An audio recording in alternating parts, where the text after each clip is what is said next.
Good morning, students.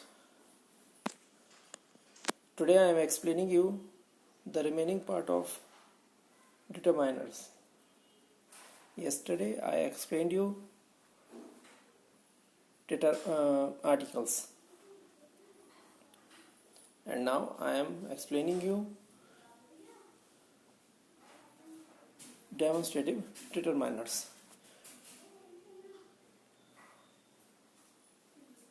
Demonstrative जो हमारे determiners होते हैं, यहाँ पर दिस, दीज, दैट, दोज, इन्हीं को हम लोग डेमोन्स्ट्रेटिव डिटरमाइनर्स कहते हैं. And can be use both as adjectives and pronoun, और इनका यूज जो है वो एडजेक्टिव और प्रोनाउन दोनों के रूप में किया जाता है.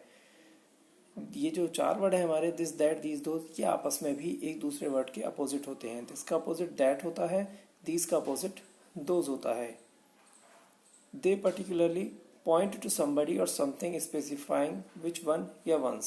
ये particularly point out करते हैं किसी चीज़ के लिए, किसी पर्सन के लिए, जिस मतलब जो भी कोई स्पेशल चीज़ या स्पेशल पर्सन होता है. एग्जाम्पल के लिए, this is my watch and this watch is mine. पहले सेंटेंस में दिस प्रोनाउन है और सेकेंड सेंटेंस में दिस एडजेक्टिव है. जब भी ये वर्ड दिस, दैट, दीज और दोज किसी नाउन वर्ड के साथ में आते हैं तो वो एज ए एडजेक्टिव यूज किए जाते हैं. और जब वो प्रोनाउन वर्ड अकेले आते हैं, जब ये adjective word, demonstrative word this, that, these, those बिना नाउन के आते हैं तो ये प्रोनाउन कहलाते हैं. फर्स्ट सेंटेंस में दिस अकेला आया है, दिस इज माई वॉच, और दूसरे में दिस वॉच, तो यहाँ दिस के संग नाउन वर्ड यानी वॉच का यूज किया गया है, इसलिए एडजेक्टिव है सेकंड सेंटेंस में और फर्स्ट में प्रोनाउन है. और दूसरी बात, एक और चीज़ याद रखते हैं कि ये जो दिस और दैट होते हैं ये सिंगुलर चीज़ के लिए इस्तेमाल में लाए जाते हैं, दीज और दोज प्लूरल के लिए. और इसके साथ दिस तब यूज़ किया जाता है जब कोई चीज़ हमारे पास में होती है और जिसे हम टच कर सकते हैं और एक होती है. और दैट उस चीज़ के लिए इस्तेमाल किया जाता है जब वो चीज़, ये पर्सन हमसे दूर होता है और संख्या में एक होता है. इसी तरीके से दीज प्लूरल सब्जेक्ट के लिए यानी प्लूरल थिंग्स के लिए, प्लूरल नाउन के लिए और यूज़ होता है, लेकिन वो सब चीज़ें हमारे पास में यानी टच में होती हैं जिन्हें हम टच कर सकते हैं. ऐसे ही दोस्त चीज़ें हमसे दूर होती हैं जिन्हें हम टच नहीं कर सकते, तब हम दोस्त का यूज़ करते हैं.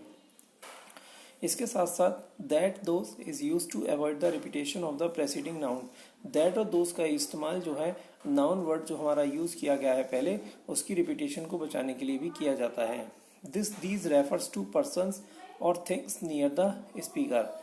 दिस, दीज जो है वो पर्सन या थिंग्स को रेफर करते हैं जो चीज़ स्पीकर के यानी बोलने वाले के पास में होती है. That, those refers to persons और things far from the speaker. That, those का इस्तेमाल पर्सन और थिंग्स के लिए किया जाता है जो बोलने वाले से दूर होती हैं. अब हम बात करते हैं पजेसिव डिटरमाइनर्स की. Possessive determiners. Possessive is a word that shows a thing or a person belonging to somebody or something. Possessive वो वर्ड होता है जो ये शो करता है किसी भी चीज़ को लेकर, किसी भी पर्सन को लेकर कि वो किसी का मतलब किसी को बिलोंग करता है यानी किसी की वो है.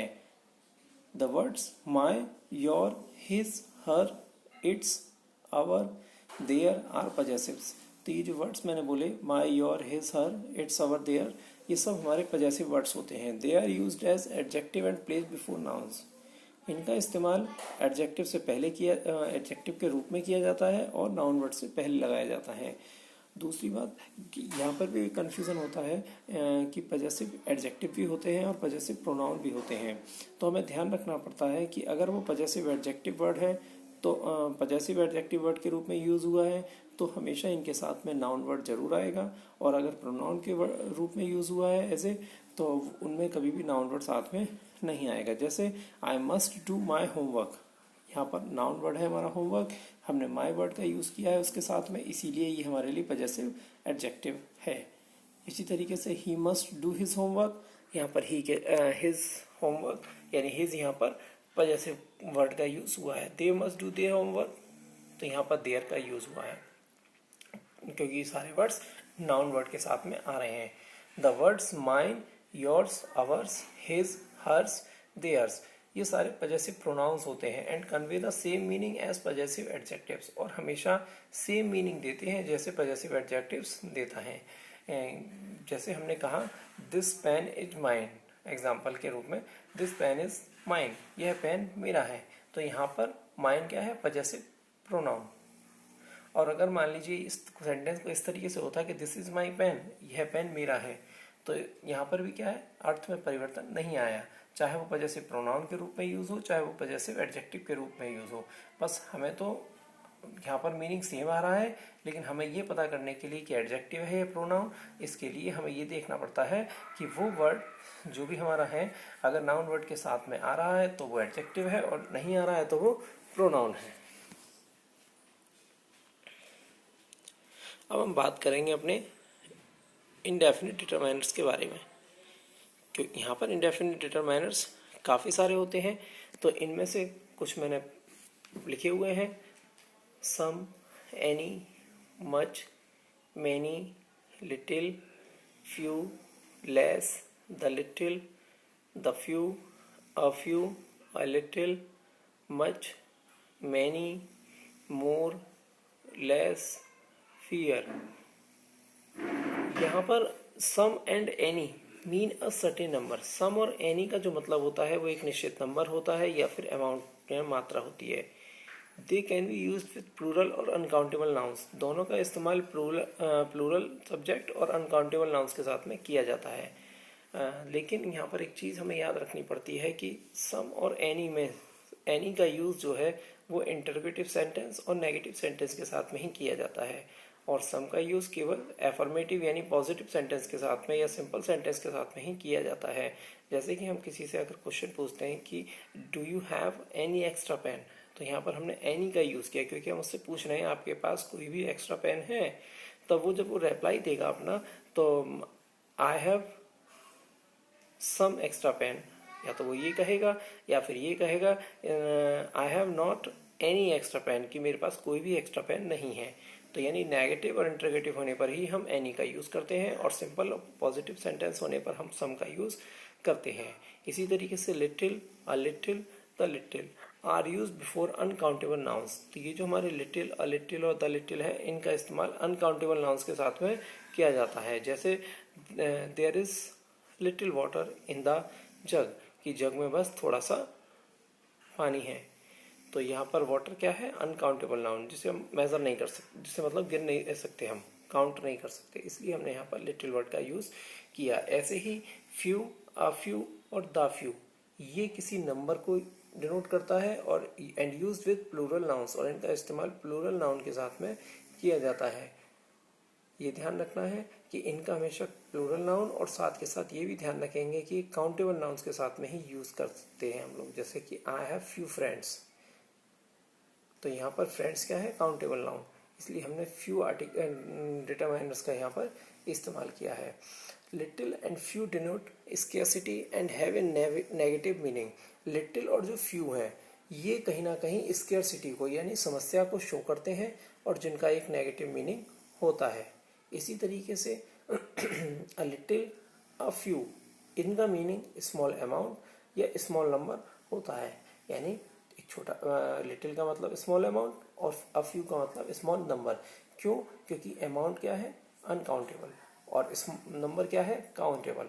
तो लिटिल काउंटेबल के लिए यूज किया जाता है और फ्यू अनकाउंटेबल नाउन्स के लिए किया जाता है।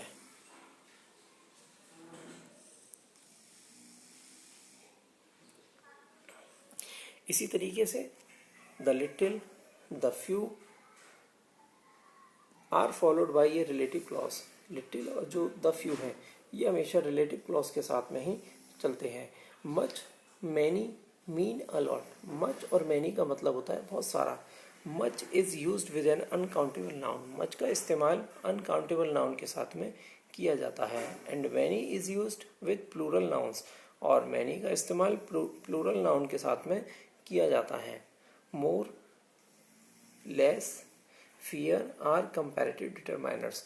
मोर, लेस और फ्यूअर जो है वो हमारे कंपैरेटिव डिटरमाइनर्स हैं, क्योंकि इनका इस्तेमाल हमेशा कंपैरेटिव नाउन को कंपैरिजन करने के लिए ही इस्तेमाल किया जाता है।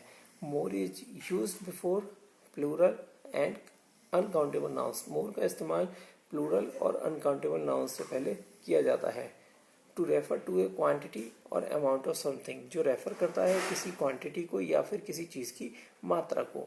विच is greater than an other quantity और अमाउंट, जो ज़्यादा है किसी दूसरी क्वांटिटी या किसी दूसरे अमाउंट से।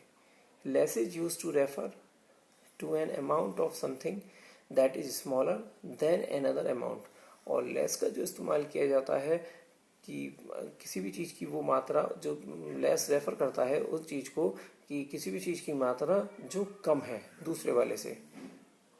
It is used before uncountable nouns, और इसका इस्तेमाल हमेशा अनकाउंटेबल नाउन्स के साथ में ही किया जाता है। इसी तरीके से fewer is use to refer to a group of things. Fewer जो रेफर करता है वो ग्रुप ऑफ थिंग्स के लिए किया जाता है। That is smaller then another group, जो कम है किसी दूसरे ग्रुप से। और यूज होता है बिफोर प्लूरल नाउन्स, यानी प्लूरल नाउन से पहले। इसका मतलब है कि फ्यूअर जो वर्ड है वो ग्रुप ऑफ थिंग्स को रेफर करता है। ग्रुप ऑफ थिंग्स मतलब किसी भी चीज़ के ग्रुप को, और जो कम होता है दूसरे अन्य ग्रुप से। यानी एक ग्रुप में मान लीजिए 10 है, दूसरे में 5, मान लीजिए 15 है, तो इसका मतलब दोनों में ये रेफर किया जाता है कि वो ग्रुप कम है और वो वाला ग्रुप ज़्यादा है। और इनका इस्तेमाल हमेशा प्लूरल नाउन के साथ में ही किया जाता है। Thank you for listening me.